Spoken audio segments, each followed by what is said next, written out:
금시 시작하겠습니다.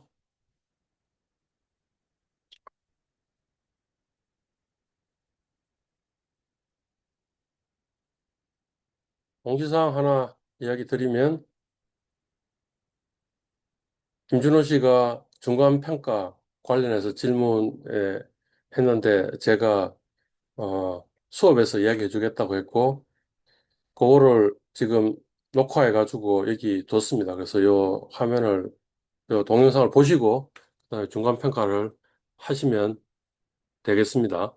어, 뭐 중요한 것만 이야기를 하자면 평가 항목은 두 가지라는 거죠. 하나는 중간 밴드, 또 하나는 중간 팀플 해서 평가를 하시면 되고요.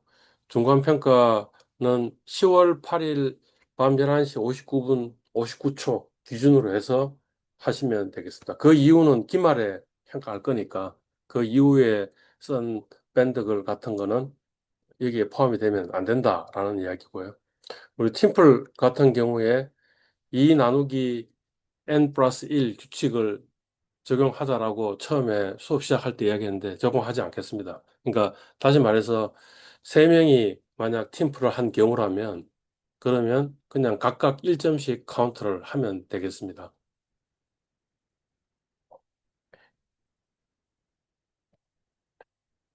어, 지난 시간에 뭐 했죠? 어, 지난 시간에 당기금융시장의 개관을 했지 싶은데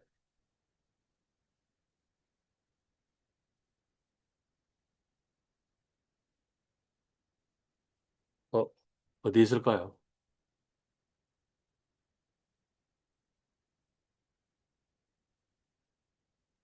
네, 당기금융시장에 1 했는데 어, 그게 아마 개관이었던 것 같아요.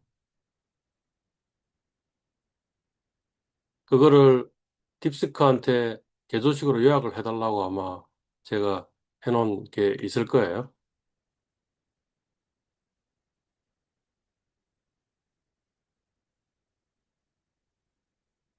네, 여기 있네요.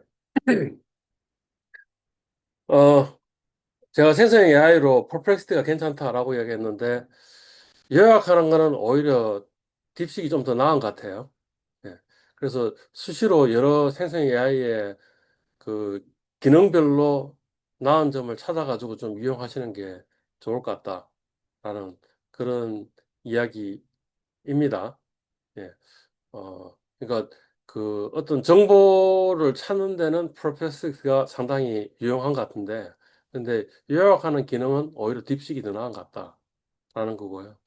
그 다음에 제미나이나 아니면 챗GPT 같은 경우에는 동영상이나 그림 같은 것을 뭔가 만들어 내주고 하는 거에는 더 유용한 면이 있는 것 같습니다. 그래서 그런 기능들을 좀 잘 썼으면 좋겠습니다. 누가 팀플로 제미나이나 아니면 소라 같은 거에서 동영상 만드는 거나 아니면 사진을 뭔가 이 편집하는 거나 하는 기능을 팀플로 하면 좋을 것 같다라는 생각이 듭니다. AI 시대에 그 경쟁력을 쌓는 측면에서. 자, 지난 시간에 했던 내용은 단기금융시장의 개요였던 것 같고요. 단기금융 상품이라고 하면 만기 1년 이내를 이야기한다. 영어로는 money market. 만이라고 이야기하니까 돈인 것 같지만 돈이 아니고 만기가 1년 이내이면 거의 돈과 비슷하기 때문에 그걸 아마 영어로는 마니 마켓 이렇게 이야기를 하는데 한국말로 통화시장 또는 화폐시장으로 번역하는 것은 별로 좋은 번역이 아닌 것 같다. 그거보다는 자금시장 또는 단기자금시장 또는 단기금융시장 이렇게 번역하는 게 좋을 것 같다. 이런 이야기를 했습니다. 단기금융상품으로는 콜, RP, CD, CP, 그다음에 전단체 이렇게 있다라고 이야기를 했고요. 콜은 어, 주로 무담보로 금융기관 간에 서로 돈 빌리고 빌려주는 시장, 그 빌려주는 상품을 콜이다. 전화상으로 매매를 하기 때문에 콜이다. 이렇게 이야기를 했습니다.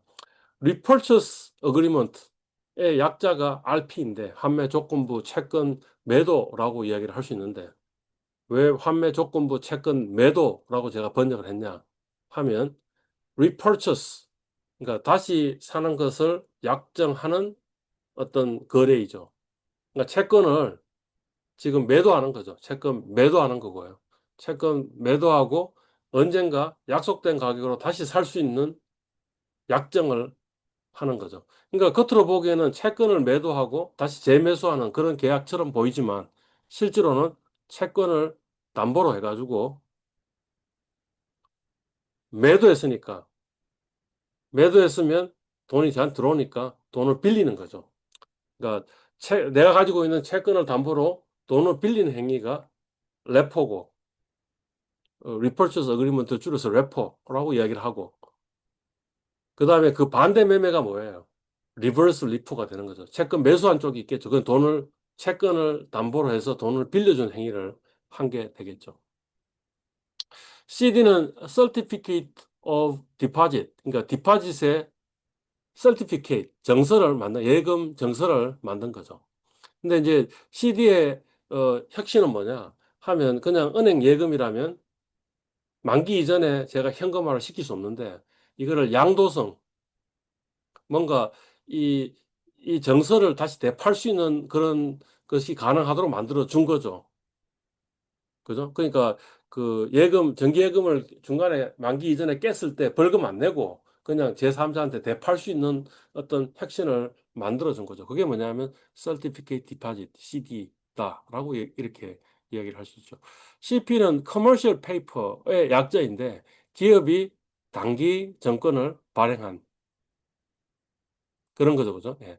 CP는 주로 이 사무시장에서 일어나는데 그리고 전자적으로 등록이 돼 있지 않은데 이거를 전자적으로 등록하게 해가지고 뭔가 좀 이 활성화 시키려고 한 거죠. 정부가 뭔가 감시도 잘할 수 있고 활성화 시키려고 만든 게 뭐냐면 전자당기사채, 그래서 줄여서 전단체 이렇게 이야기를 했습니다. 그러니까 사실은 CP를 대체하기 위해서 만들어진 상품이 전단체인데 실제로는 지금 CP가 여전히 많이 거래되고 있고 전단체가 그렇게 활성화되고 있지는 않다. 그래서 정부가 드라이브를 건다고 무조건 그 시장이 잘 되는 건 아니다.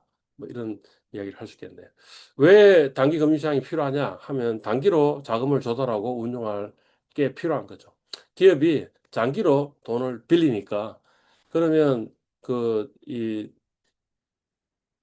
어느 단기적으로 만약 자금이 부족하거나 아니면 자금이 남거나 했을 때 그거를 장기로 빌린 돈을 갚거나 이런 데 쓰는 것보다는 단기로 운용하거나 아니면 단기로 조달하거나 이렇게 하는 게 더 나을 수가 있다는 거죠. 예.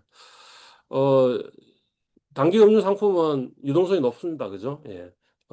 그러니까 황금성이 높은 거죠. 그죠? 황금성이 높고, 그다음 위험이 낮고, 그다음에 금리 변동으로 인해서 이 자본이 이 손실 볼 위험도 좀 낮은, 그래서 안전자산이라고 이런 특징을 가지고 있는 거죠.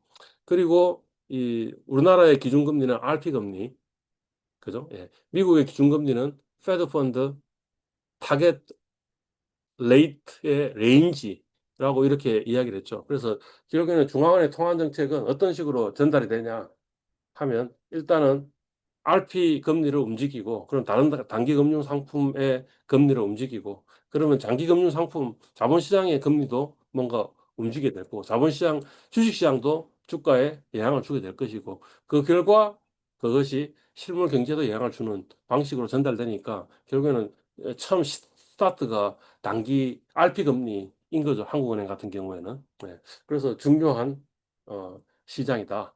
이렇게 이야기를 했습니다. 그걸 다시 한번 풀어 쓴 게 지금 여기 나와 있는 거고요. 왜 이 안전자산이냐 하면 두레이션이 짧다. 그래서 금리 변동에 대해서 가격 민감도가 별로 그렇게 크지 않다라는 거죠. 예. 이를테면 워렌 버핏 같은 경우에는 막대한 현금을 가지고 있다라고 알려져 있는데 그 막대한 현금을 좀 더 높은 이자를 받을 수 있는 T본드 장기 국채에다 투자하는 게 아니고 어디에 투자하고 있다는 거예요. T빌에 쌓아두고 있는 거죠. 그러니까 굉장히 안정적으로 운용을 하고 있는 거죠. 가령 작년인가 재작년에 실리콘밸리 뱅크가 망했죠. 실리콘밸리 뱅크가 망했는데 실리콘밸리 뱅크는 뭐죠? 장기국채 T본드를 사둔 거죠. 근데 미국의 금리가 올라가면서 T본드의 가격이 듀레이션이 기니까 장기채니까 그러니까 훨씬 많이 떨어졌고 그러니까 사람들이 뱅크런을 하게 되고 그 결과 어 그 이제 망했다라는 거죠. 예, 회사가 부도를 내고 뭐한 일들이 벌어졌다라는 거죠. 그러니까 그런 면에서는 워렌 버핏이 상당히 현명한 사람이다라고 이렇게 생각을 할 수가 있겠네요. 시장 구조를 보면 두 시장이 투티어다라는 거죠, 그죠? 도매 시장이 있고 그래서 은행들 금융기관 간의 시장이 있고 그 다음에 리테일 뱅크 그래서 금융기관이 이제 소매로 하는 그런 시장이 있는데 가령 이를테면 콜 같은 경우에는 도매 시장만 가지고 있다라는 거죠. 알피 같은 경우에는 도매 시장과 소매 시장을 같이 갖고 있다 이런 거죠. CD 같은 경우에도 소매 시장이 더 크다. CP도 소매 시장이 더 크다. 전단체도 소매 시장이 더 크다. 이런 겁니다. 예. 어, 이 단기 금융 상품을 중개해주는 기관이 있는데, 뭐, 한국자금중개라든지, 아니면 서울외환중개, 그 다음에 KIDB 자금중개, 이런 회사들이 있다라는 거죠. 여기서는 단기 금융 상품의 매매도 중개를 해주고 있지만, 그렇지만 외환도 중개를 해주고 있다는 거죠.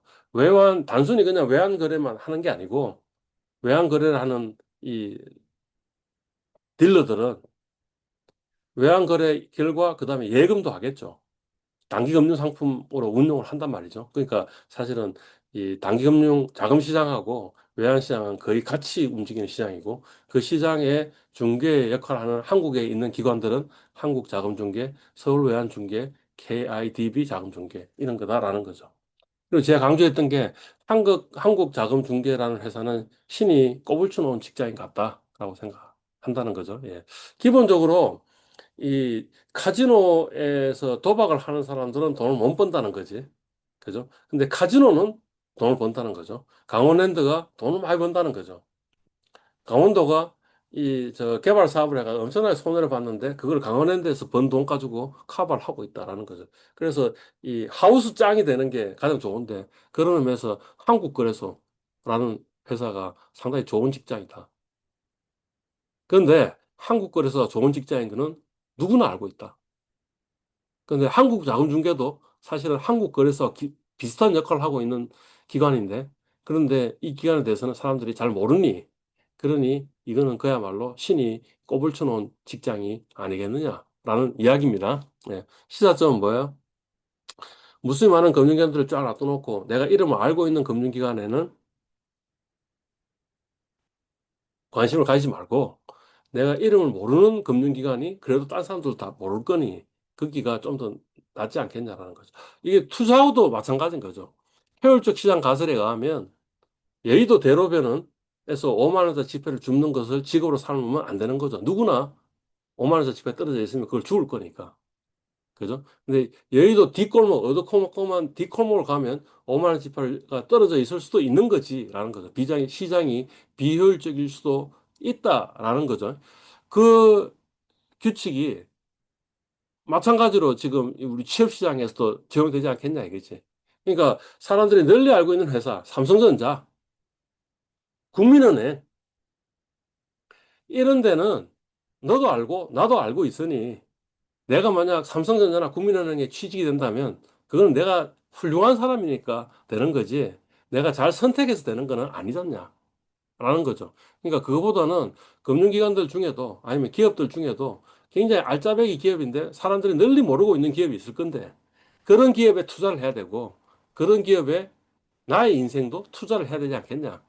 뭐 이런 이야기입니다.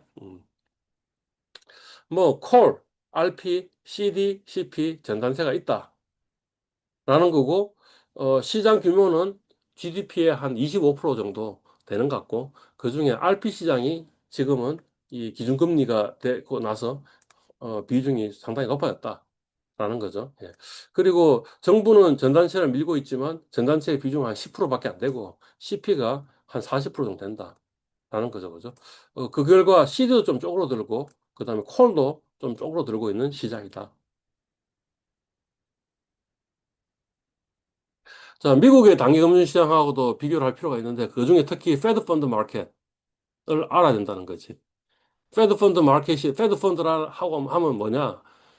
어, 이 은행들은 지급준비금을 쌓아둬야 되는데, 그거 어디다 쌓아둬야 되냐면, 연방준비은행의 지급준비금 계좌에다 쌓아둬야 되고, 거기서 과부족이 일어나니까, 과 일어난 은행에서 부족이 일어난 은행으로 서로 돈을 빌리고 빌려주는 그런 일들이 벌어지는데, 그 시장을 페드 펀드 마켓이라고 이야기하고, 뭐 그 페드 펀드 마켓을 우리가 이해될 필요가 있냐? 중요하다는 거지. 왜 중요하냐면 미국의 기준금리는 페드 펀드 타겟 레이트 레인지라는 거죠. 그죠? 예. 그래서 그 페더럴 리저브 보드 오브 가버너 해서 이사회가 있고, 그다음에 그 위에 산하, 그 밑에 산하 위원회로 이 페더럴 오픈 마켓 커미티 공개시장 위원회 하는 곳이 있고, 이 공개시장 위원회에서 미국의 통화 정책을 결정한다. 그럼 실제 오픈마켓 오퍼레이션은 누가 하느냐 하면 뉴욕 연방준비은행이 한다. 페드 뉴욕 은행이 한다. 이렇게 되는 거죠.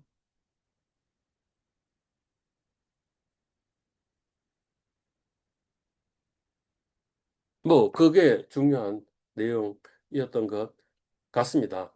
자, 그러면 이번 시간에는 이제 어디서부터 하면 되나요?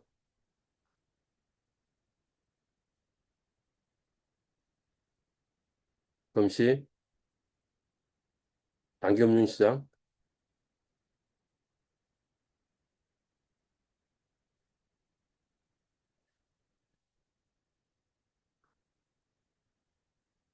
그리고 개요를 배웠고요.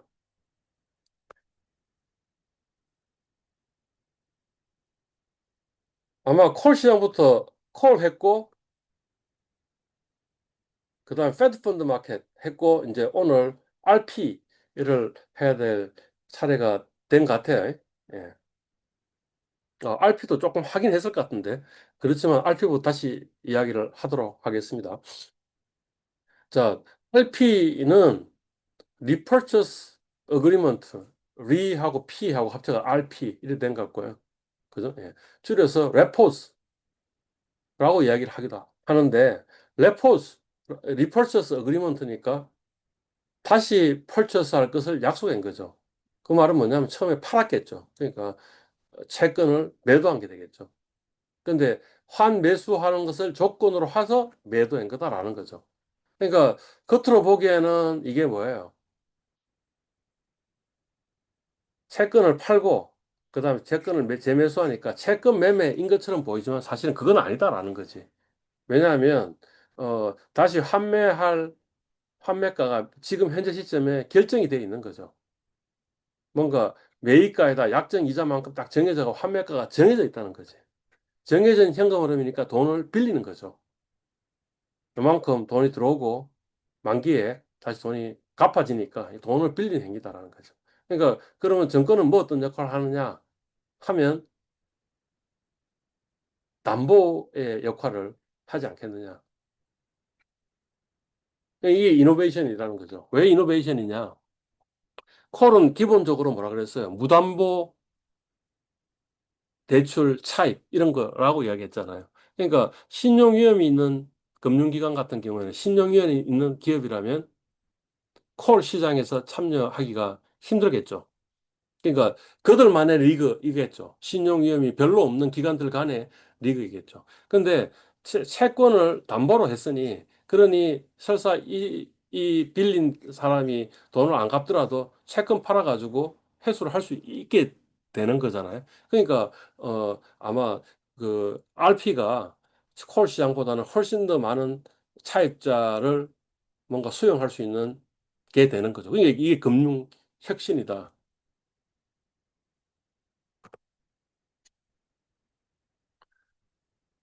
어, 뭐, 결제 관리하는 방식으로, 예, 뭐, 인도형, 점유 계정형, 3자 간 RP, 그다음 담보 성격별로 스페셜 코레스트롤하고 제너럴 코레스트롤이 있다라고 이야기하는데, 뭐, 그렇게 중요한 같지는 않다.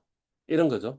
그거보다는 오히려 뭐 어떤 거예요? 뭐가 더 그 의미 있는 거냐면 이 환매 조건부 채권 매매의 형식을 빌려가지고 만약 한국은행이 통화증권을 판매하면 그게 뭐예요? 통화량이 축소되는 거고요. 한국은행이 통화증권을 판매했으니까 돈이 들어오겠죠. 그러면 시중에 있던 돈이 중앙은행으로 빨려 들어가면 중앙은행 안에 있는 돈은 돈이 아니라는 거지. 중앙은행 바깥에 있는 게 통화량인데 그러니까 통화량이 축소하는 거죠. 반대로 통화증권을 매입하면 그러면 통화량이 매입하고 돈을 시중에다가 뿌렸으니까 통화량이 증가되니까 환매 조건부 채권 매매를 통해 가지고 한국은행이 통화량을 조절하고 있구나라는 게 중요하다. 또 다른 거는 뭐냐? 왜 환매 조건부 채권 매매가 좋냐 하면 어차피 금융기관은 장기로 보유할 채권의 구매 자금을 필요로 하는 거죠. 그내 돈으로 물론 살 수도 있지만 그럼 내 돈이 이제 묶이니까 그러니까 보통 어떻게 하냐면 판매 조건부 채권 매매 시장에서 돈을 빌려가지고 그 돈 가지고 채권을 사고 내 산 그 채권을 담보로 맡기는 그런 일들을 하고 있는 거죠. 뭐 이 페이지도 그렇게 중요한 페이지는 아닌 것 같다. 아마 설명했지 싶은데 그죠? 예.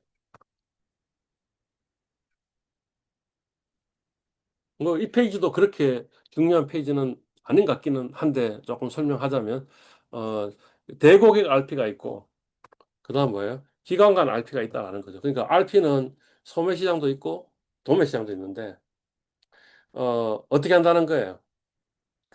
이 개인이나 일반 법인한테 자금을 조달하는 거죠. 어떻게 하냐면 통장을 교부하고 그다음 매수대금을 받고 금융기관은 그 돈 가지고 채권을 사고 채권을 사가지고 산 채권을 한국예탁결제원에다가 예탁을 하는 거죠. 예, 한국예탁결제원도 금융공기업이죠, 그죠? 예. 어, 한국거래소가 KRX가 100% 지분을 가지고 있는 자회사로 한국예탁결제원이 있고 여기서 하는 일들이 뭐냐면 예탁, 정권을 전자적으로 예탁하는 지금은 실물은 없죠, 그죠? 전자적으로 예탁, 주식도 마찬가지고 채권도 마찬가지고 예탁을 하는 기관이고요. 또 하나는 뭐예요? 매매가 일어나면 매매 일어난 것의 결제도 여기서 처리하는 그래서 한국예탁결제원이라고 얘기하는 금융공기업이고 뭐 만약 한국거래소보다 여러분들이 한국예탁결제원을 좀 덜 알고 있다면 여기도 상대적으로 신이 꼽을 추는 직장이라는 게 되지만 사실은 사람들이 한국예탁결제원이 좋다는 이야기는 누구나 알고 있는 거죠. 예. 그래서 여기도 아마 취업하기가 쉽지는 않을 것 같아요. 그러니까 여의도 대로변은 아니지만 그래도 꽤 여의도 그 소로변 정도는 되는 것 같아요. 어두운 골목길은 아닌 것 같다. 뭐 이런 겁니다. 예. 여하튼 뭐예요? 어, 통장만 교부하고 실제 그 정권은 어디에 있는 거야? 채권은 어디에 있냐 하면 여기에 있는 거죠. 한국예탁결제원에 있는 거고요. 자, 그게 대국의 RP가 보통 하는 거예요. 그래서 주로 정권회사가 채권을 살려고 하는 그 자금을 조달하는 방법이 뭐냐 하면 대국 RP를 통해서 하고 요 RP가 어때요? 이자율이 그냥 단기 은행 이자율보다는 높으니까 그러니까 그 RP로 투자를 하는 게 훨씬 더 나은 거죠. 그죠? 또는 우리 MMF라는 거 들어봤죠? MMF가 뭐의 약자죠? 마니 마켓 펀드예요. 마니 마켓이 뭐죠? 단기 금융 시장이었죠. 그러니까 단기 금융 상품의 운용을 해가지고 그것 가지고 뭔가 수익을 좀 주는 그런 펀드를 마니 마켓 펀드라 그러는데 마니 마켓 펀드도 사실은 RP에 굉장히 많은 투자를 하고 있다. RP로 돈을 많이 빌려준다 하는 거죠. 예. 그다음에 우리가 이제 증권회사에 이제 계좌를 개설하고 주식을 샀지만 일부 현금이 있잖아요. 그 현금을 보통 어디다 두냐 하면 CMA 계좌에다 둔다는 거죠. CMA. C는 뭐죠? 캐시. M은 매니지먼트. A는 어카운트. 캐시 매니지먼트 어카운트. 그러니까 뭐야? 현금 관리 계좌죠. 그러니까 정권 계좌에 나오면 정권 예수금으로 주식 계좌에 놔둬놓으면 주식 예수금으로 이자를 받는데 그 이자보다는 뭐가 좋겠어요? CMA 계좌가 약간 더 이자가 높거든요. 그러니까 CMA 계좌에 그 현금을 두고 있으면 약간의 이자가 그 예수금보다는 조금 더 높은 이자를 받을 수 있다라는 거죠. 그래서 보통 보면 정권 계좌와 CMA 계좌를 동시에 개설을 하는 거죠. 그래서 정권 계좌에 있는 이 저 돈이 좀 남아 있으면 그 돈을 예수금으로 받지 말고 예수금 이자 받지 말고 어떻게 CMA 계좌로 계좌 이체해 가지고 CMA 계좌로 이자를 받는 게 좋은데 이 CMA 계좌도 캐시 매니지먼트를 어떻게 하느냐 하면 결국에는 RP에 투자를 하고 있는 게 되겠죠. 그러니까 여기 개인 일반 법인이라고 적혀 있는데 거기에 또 뭐가 있는 거야? MMF 그다음 또가 뭐가 있어요? CMA 가 있다라고 이렇게 생각을 하시면 되겠습니다.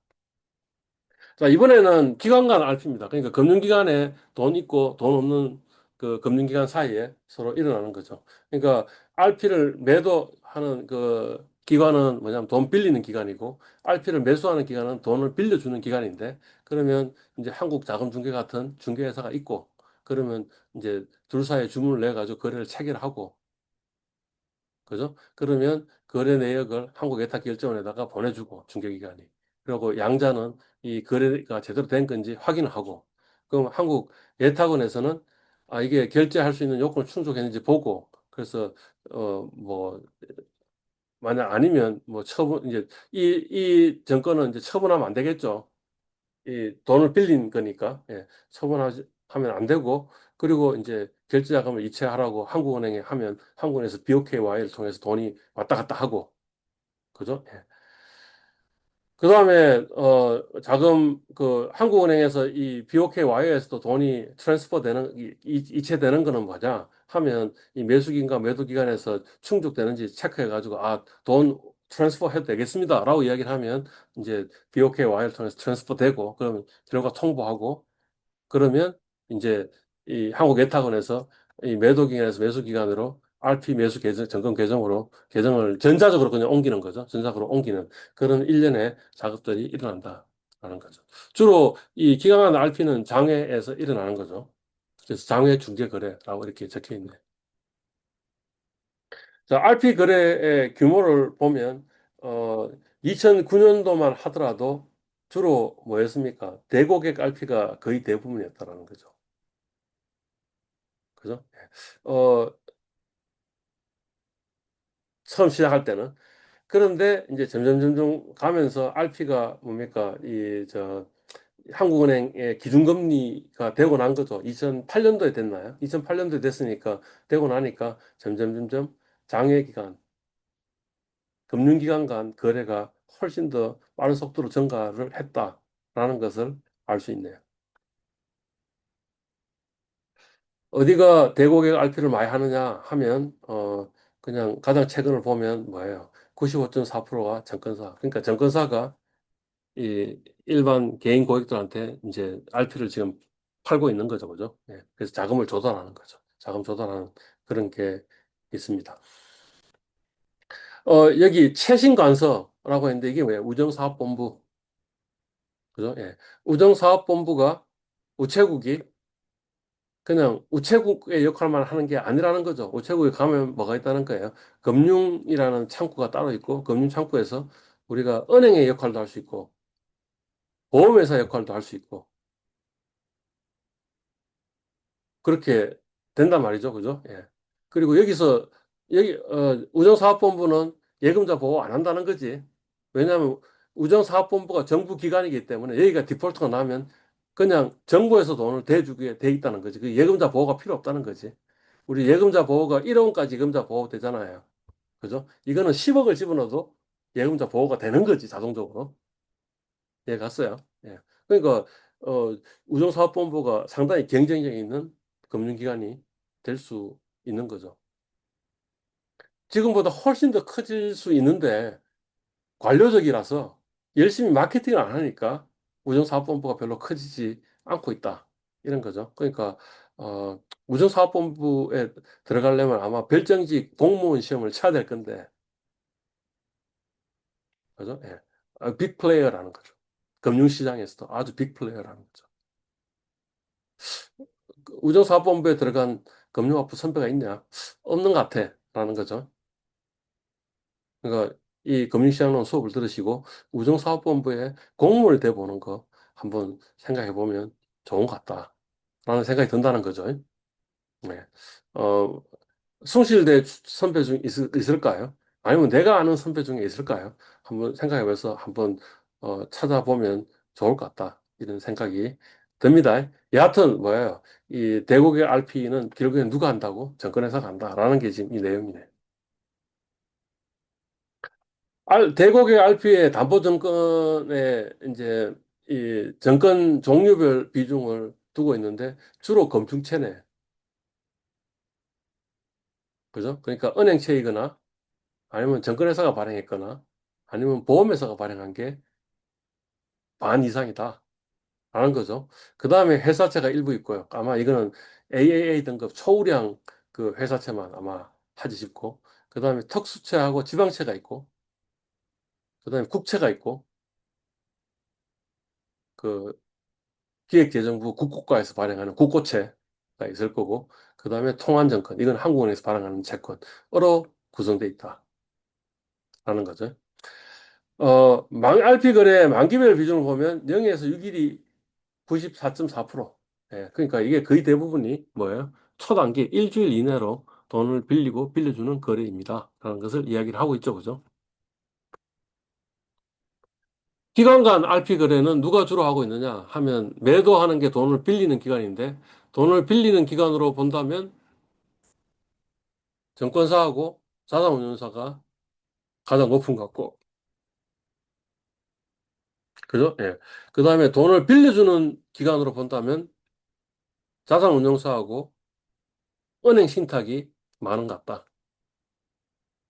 이렇게 돼 있는 거죠. 그러니까 은행 시탁이 장기 자금을 운용할 때는 RP 시장에서 돈을 빌려주는 역할을 하고 있습니다. 라는 게 되겠네요. 그죠? 예. 은행에는 은행의 재무제표를 보면 고유 계정하고 신탁 계정이 있는데, 그러니까 우리는 은행의 고유 계정이 우리 은행의 일반적인 업무로 알고 있는데 그 말고 거의 비슷한 사이즈로 뭐가 있다는 거예요. 신탁이라는 게 있어서 이 사람들이 자기 돈을 신탁하고 대신 운용해 주도록 하는 거죠. 우리는 주로 돈을 신탁해가지고 뭘 하고 있는 거예요? 주식 사고 있는 건데, 돈을 신탁하는 게 아니고, 은행 신탁을 보면 제가 부동산을 신탁하기도 하고, 그 다음에 뭐, 저, 그림 같은 걸 신탁하기도 하고, 해서 운용을 해달라. 라는 까지 다 하고 있는. 그게 신탁이라고, 은행 신탁 계정을 이야기를 하고 있는 겁니다.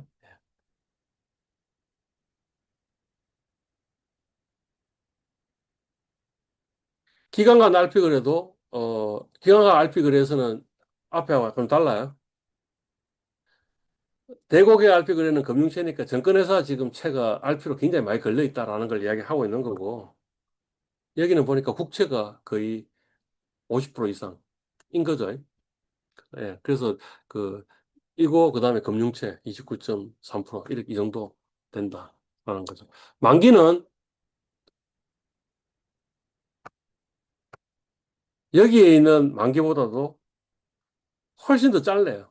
이길물 하루짜리가 92.9%. 여기는 뭐예요?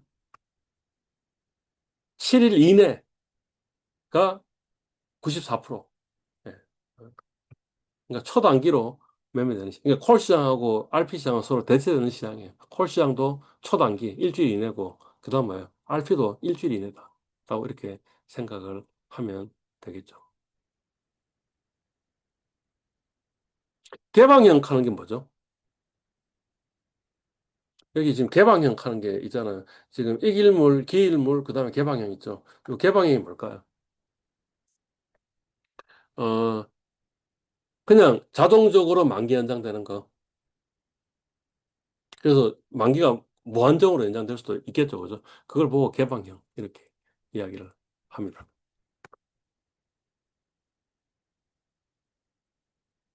그러니까 이게 이제 그 방까지 이야기한 거고, 우리가 그 RP가 한국은행의 기준금리다라고 이렇게 이야기를 했잖아요. 그러니까 그럼 한국은행의 RP 거래는 어떻게 일어나는지를 한번 봐야겠다라는 거죠. 에, 한국은행은 금융시장 내의 유동성 과부족을 조절하기 위해서 국채 등의 정권을 담보로 해서 단기 자금을 이렇게 빌리고 빌려주는 그런 시장을 일어나고 있다라는 거죠. 어, 중요한 점은 뭐예요? 이 통화 정책의 핵심 수단이 한국은행의 RP 시장이다라는 거죠. 보통 7물 RP가 한국은행의 기준금리다. 그죠? 예. 신용 위험이 작고, 그 다음에 왜 신용위험이 작냐면 지금 그 담보하는 정권도 주로 국채이니까 금액 만기 금리 조정이 유연하며 그래서 정책 집행력이 높다라는 특징을 갖고 있습니다. 그러니까 유동성이 부족하면 시중에다가 RP를 매입하는 거죠. 그죠? RP 매입. 리버스 리포를 이야기하는 거죠. 리버스 리포. 리버스 리포를 하면 어떻게 되는 거예요? 채권을 매입했으니까 그다음 뭐가 되는 거예요? 돈이 나가는 거죠. 그 시중에 자금을 공급하는 거고요. 유동성이 만약 ing라고 하면 RP 매각. 그러니까 그냥 리포죠. 그죠? 그냥 리포. 그냥 리포를 했으면 뭐예요? 매각을 했으니까 돈이 들어오죠. 그러니까 자금을 흡수하는. 그렇게 통화량을 조절하고 있습니다. 라는 거죠. 그러니까 뭐 그걸 그림으로 본다면 이런 거죠. 만약 RP 매각을 했다면 채권을 팔고 그럼 100억 원이 은행 안으로 들어온 거죠. 그죠? 예. 그리고 그러면 이제 한국은행의 대서유보에서는 뭐예요? 지급준비금이 이제 갖고 있었는데 갖고 있던 게 빠져나가고 그다음 뭐예요? RP 매각 증권이 플러스 100 이렇게 해서 부채가 잡히는 거죠. 그죠? 그러니까 부채가 줄고 부채가 느는 거죠. 그죠? 네. 그런 거고요. 만기일에는 어떤 일이 벌어지는 거예요? 채권을 다시 매수하고 그러면 시중에 유동성을 공급하는 거죠. 그러니까 만약 어, 그 유동성을 흡수하고 싶으면 채권 매도하고 그다음에 만기일에 환매해야 되는데 환매를 안 하고 만기 연장을 하면 되겠죠. 그러면 계속 흡수된 상태로 있는 거죠. 그런 일들이 벌어질 것이다. 라는 겁니다. 어, 미국의 이제 통화 정책을 조금 더 좀 했으면 좋겠는데, 그래서 미국의 비전통적 통화 정책이라는 것을 한번 이야기를 하도록 하겠습니다.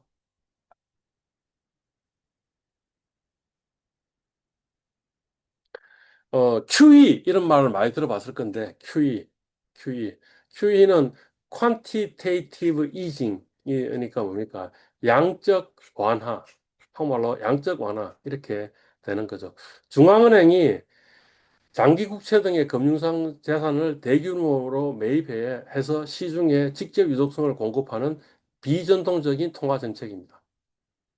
그러니까 원래 전통적인 통화 정책은 뭐였어요?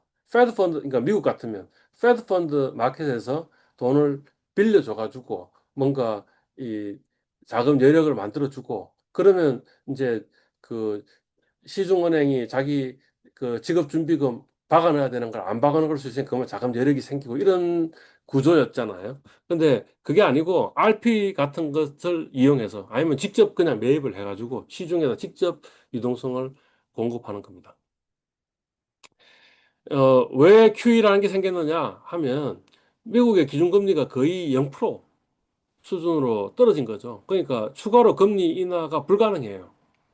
그리고 이제 0% 근처에 가면 추가로 금리가 인하가 불가능하다라는 게 이제 누구나 알고 있잖아요. 그러니까 더 이상 좋은 일이 벌어질 수 없으니까 시장이 뭔가 긍정적인 이 심리를 가지고 있기가 힘든 거죠. 그러니까 어떻게 했어요? 어떻게 했냐면 중앙은행이 대차표 규모를 확대했다는 게 부채를 늘려가지고 그래서 통화량을 늘리고 그래서 장기 금리를 떨구는 거죠. 그래서 소비를 촉진하는 거. 그죠? 예. 그러니까 이런 거네요. 정리해 보면 원래는 채찍 끝을 움직여가지고 채찍 손잡이로 움직여가지고 채찍 끝을 움직이도록 하는 게 이 통화 정책이라는 거였죠, 그죠? 단기금리를 움직여서 장기금리를 움직여가지고 그래서 장기금리를 움직이면 주식시장도 움직여지고 금융시장이 움직여지니까 실물 경제에 영향을 미쳐가지고 소비도 좋아질 것이다라는 게 기본적인 통화 정책이었는데 이미 금리를 너무 낮춰가지고 단기 금리 가지고 이렇게 이 장기 금리를 움직일 수 있는 힘이 약해지니까 그러니 이번에는 직접 장기 금리에 직접 통제를 하자라는 게 QE다. 그죠? 예. 그 이후에 QE가 이제 먼저 나온 거고 그 이후에 퀄리 하는 것도 만들어졌다라는 거지. 퀄리테이티브 이징이니까 그럼 질적 완화가 되겠죠. 예. 위기 상황이 되니까 좋아. 일단 기준금리를 해서 단기금리를 안정화시키고 그 다음에 QE를 통해 가지고 장기금리도 안정화시켰는데 국채 금리를 안정화시켰는데 그러고 나서도 보니까 그 신용 스프레드는 여전히 높아. 그래서 회사채가 안정화가 안 되는 거야. 아니면 주가가 더 떨어지는 거야. 원래는 이제 금리가 떨어지고 장기금리가 떨어지면 주가가 올라가야 되는데 주가가 떨어지는 거야. 그죠? 그러니까 어, 기존의 안전자산인 국채 말고 위험자산까지 직접 매입하겠다라는 게 콜이라는 거죠. 콜이. 또는 뭐예요? 국채를 팔고 그다음 뭐죠? 이 위험자산을 사가지고 그래서 이 중앙은행의 이 자산의 이 구성 비중을 바꾸는 거 그런 걸 보고 뭐라 그러냐면 퀄이라고 이야기를 합니다. 그래서 이제 QE는 대차대표 자산 규모를 그냥 확대하는 거이고 주로 안자산을 매입하지만 질적 완화는 뭔가 이 포트폴리오의 비중을 좀 바꾸는 것도 있고 그래서 대차대표 규모를 확대하지 않을 수도 있다라는 건데 근데 사실 2008년 글로벌 금융위기 아니면 2020년 코로나 위기 때 한 짓을 보면 질적 완화하면서 대차대표 규모도 확대를 시켰죠. 그러니까 뭐 이야기하자면 이런 거네. 양적 완화는 단기금리 가지고 장기금리 통제가 안 되니까 채찍 끝을 움직일 수가 없었어. 아예 장기금리 자체를 그냥 움직인 거. 그게 QE고요. 장기금리를 움직이면 회사채 금리가 통제가 돼야 되는데 통제가 잘 안 되니 그러니 아예 채찍 끝에 왼쪽에 있는 그 타겟도 직접 오른쪽에 있는 타겟도 직접 뭔가 하는 거. 그걸 보고 질적 완화라고 이렇게 이야기를 한다라고 이해하시면 되겠습니다. 어, 2020년 3월에 우리나라에서 비전동적 통화 정책을 했느냐? 했다라는 거죠. 그죠? 그래서 뭐냐면 2020년 3월부터 3개월간 금융기관에 RP로 무제한 유동성 공급을 했으니까 QE를 한 셈이 되는 거죠. 그 다음에 퀄리를 했느냐? 퀄리도 했다는 거죠. 채권 시장 안정펀드 하는 걸 만들었거든요. 그 다음에 회사채 매입기구 같은 것도 만들었거든요. 자, 이거는 기본적으로 채권시장 안정펀드나 아니면 회사채 매입기구는 주로 금융기관이 자본 참여를 해가지고 만드는데, 그런데 자본기관이 돈이 없으니, 금융기관이 돈이 없으니, 그러니 한국은행이 그 기관한테 돈을 지원해 주는 거죠. 뭐로? RP로. 지원해줘가지고 그 돈 가지고 이 은행이나 금융기관들이 요 채권시장 안정펀드 아니면 증권시장 안정펀드에 돈을 투입하고 그러면 그 펀드에서 이 채권을 사고 아니면 주식을 사고 이런 것들을 한 겁니다. 그러니까 그런 의미에서 이 저 한국은행의 퀄리는 엄격한 의미에서는 퀄리는 아닌 거죠. 왜냐하면 한국은행이 지금 미국은 중앙은행이 직접 회사채를 산 거잖아요. 근데 한국은행은 뭐냐면 살 수 있는 돈을 RP로 지원해 준 거니까 한 번은 더 간접적으로 지원을 해 준 거죠. 그렇지만 뭐 약간은 실적 완화라고 볼 수도 있는 면도 있는 것 같죠. 그렇다고 해서 이 기관들이 사는 회사채를 담보로 해서 RP를 해준 건 아닙니다. 국채를 담보로 해서 그 돈을 빌려준 거니까 그런 의미에서는 질적 완화, 엄격한 의미에서는 한국은행은 질적 완화를 한 적은 없다. 자, 한국은행의 RP 다시 되돌아가가지고 어떻게 하느냐 하면, 공모를 합니다. 예. 그래서, 이, 주로 경쟁 입찰을 합니다. RP를 매입했으니까 돈이 나가는 거죠. 그죠? 예. 경쟁 입찰을 하고요. 어, 어떤 경우에는 모집하기도 합니다. 고정금리로. 주로 경쟁 입찰을 하고요. 고정금리로 모집을 하기도 하고 아주 특성상 하는 그 기간에만 상대로 매매를 하기도 하는데 요거는 일반적인 상황은 아니고 주로 경쟁 입찰로 이제 그 기준금리를 정하고 있다라는 겁니다. 그러니까 한국은행이 기준금리를 정하는 게 아니라고 이야기할 수 있겠죠. 한국은행이 이 금리로 우리가 RP를 저 채권을 매입하겠습니다라는 이야기는 안 한다는 거지. 당신들이 이 매도할 금리를 이야기해 줘. 그러면 그 중에 금리 가장 높은 것부터 해가지고 낮은 순까지 딱 채우는 데까지 해가지고 내가 경쟁으로 임차를 하겠다라고 했으니까. 그러니까 그렇지만 한국은행이 발행하는 양에 따라 가지고 이 매입하는 양에 따라 가지고 금리가 왔다 갔다 하겠죠, 그죠? 그러니까 Q를 통제해 가지고 P에 간접적으로 영향을 미치는 거지. P에 직접적 영향을 미치지 않으니까 이게 미국보다는 오히려 좀 더 나은 면도 있는 거죠. 이 가격을 통제하는 건 별로 좋은 게 아니거든요. 시장 상황을 보면서 뭔가 하는 게 더 나은 거거든요. 예. 매주 목요일 날 7일물 정례 RP 매각을 하고 있고요.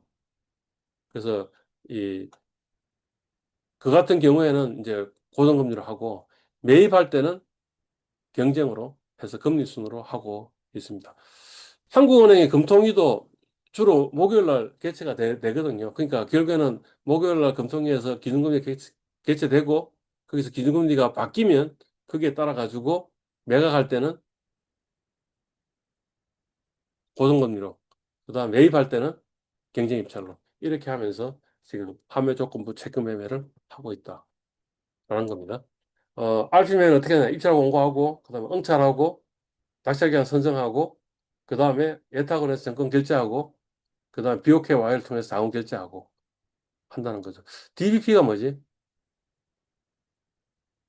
DBP가 이게 적을 건데 D가 딜리버리의 약자고 그다음 P가 뭐냐면 페이먼트의 약자일 것 같은데 그러니까 딜리버리 vs 페이먼트 그러니까 뭐냐면 동시 결제 돈하고 돈 움직이는 BOK 와이하고 그다음에 한국예탁원에서 이 전자적으로 정권 보유하고 있는 기관을 계좌를 바꿔주잖아, 그죠? 기록을 바꿔줄 거 아니야. 그 바꿔주는 두 기록이 동시에 일어난다. 그걸 보고 뭐라 그러냐면 동시결제, DBP라고 이렇게 이야기를 할 겁니다. 자신이 없는데 한번 누군가가 확인해가지고 맞는지 확인해주면 좋겠네요.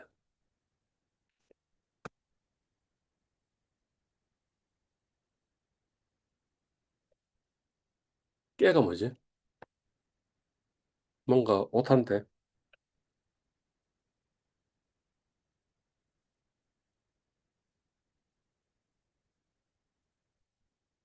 아, RP에 오타네요. 응. 책임을 알프 메가로 유동성을 흡수하고 코로나19 위기 시에는 전액 공급 방식으로 RP 매입 제도를 도입해가지고 한도 제약 없이 무조건 유동성을 공급하는 그런 일들이 있다. 양쪽 완화를 했다라는 거죠, 그죠? 예. 그러니까 매입을 하면 채권을 매입했으니까 돈이 풀리는 거니까 돈이 풀리는 게 이렇게 된 거죠. 보니까 168억 원, 23억 원, 852억 원 했는데 갑자기 어떻게 된 거예요? 5조. 그러니까 엄청나게 큰 돈을 이제 그 시중에다가 뿌려주는 그런 일들을 한 거고요. 매각 같은 경우에는 14억, 12.8억 원, 아니네. 14조 원, 12.8조 원, 10.6조 원, 그 다음에 13조 원, 17조 원. 그러니까 뭐 주로 시중에서 자금을 끌어 당기는 거죠. 그죠? 자, 채권 매각이니까 그럼 돈이 들어오는 거죠. 타이트닝 하는 거를 주로 했다라는 거죠. QE의 반대말이 뭐죠? 양적 긴축일 거 아니야. QT, Quantitative Tightening. 양적 완화를 했으니까 돈을 다시 또 끌어당겨야 될 거 아니에요. 그게 QT. 예.